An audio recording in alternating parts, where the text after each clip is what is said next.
অভিনন্দন জানাচ্ছি। এরকম একটা উঁচু পদে খুবই গুরুত্বপূর্ণ আসনে আপনি প্রতিষ্ঠিত হয়েছে। আমি ব্যক্তিগতভাবেও খুবই আনন্দিত যে আপনার সাথে আমার পরিচয় বিগত প্রায় 4.5 দশকে।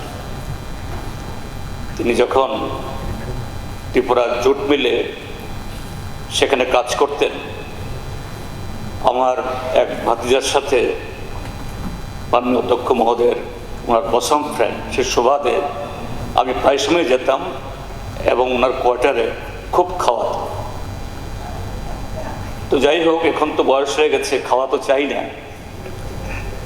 যে এই আসন থেকে গণতন্ত্রের কণ্ঠস্বরকে আরো সমৃদ্ধ, শক্তিশালী এবং জনমুখী করে তোলার ক্ষেত্রেতে এই আসনের ভূমিকা অত্যন্ত খুবই গুরুত্বপূর্ণ।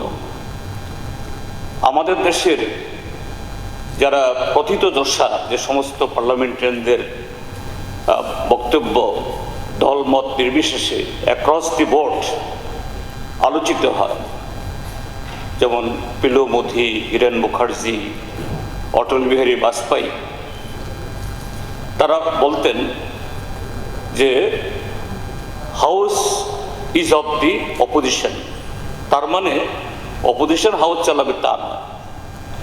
অর্থাৎ তাদেরই বক্তব্যের মধ্য দিয়ে যে জনগণের কণ্ঠস্বর শাসক দল ইচ্ছে করলে অনেক সময় তুলতে পারেন না, কাজেই সেই জায়গায় অপোজিশন তাদের তরফ থেকেই তার ভয়েসিং, তার উত্থাপনের সুযোগ, সেখানে সেই স্পেস যদি পায় তাহলে সে গণতন্ত্র, সে হাউসের ডিবেট এটা শক্তিশালী হয়, সমৃদ্ধ হয়।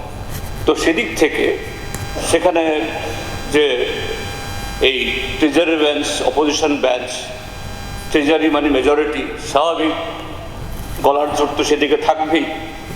কাজেই অপোজিশন বেঞ্চ হয়তো সংখ্যায় কম, গলার জোর হয়তো কম নয়, কিন্তু যুক্তিতে, বাস্তবিকতায়, সব দিক থেকে কাজে সেই সমস্ত কথাগুলো যাতে এখানে ফ্লোট করা যায়, যে আপনার কাছ থেকে এই চেয়ার থেকে এটা সব সময়, আমি শুধু অপোজিশনের জন্য না, সবার জন্য এটা আশা করব যে যেন সেভাবেই আমাদের এই হাউসের গরিমা, তার মর্যাদা এবং তার গুরুত্ব এটা বজায় রাখার দিক থেকে আপনি সর্বদাই সচেতন থাকেন।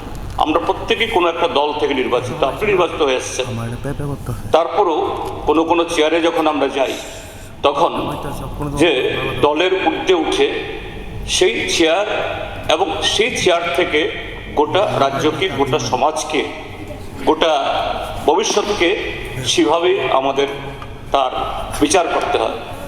আমরা আশা করব স্যার যে এই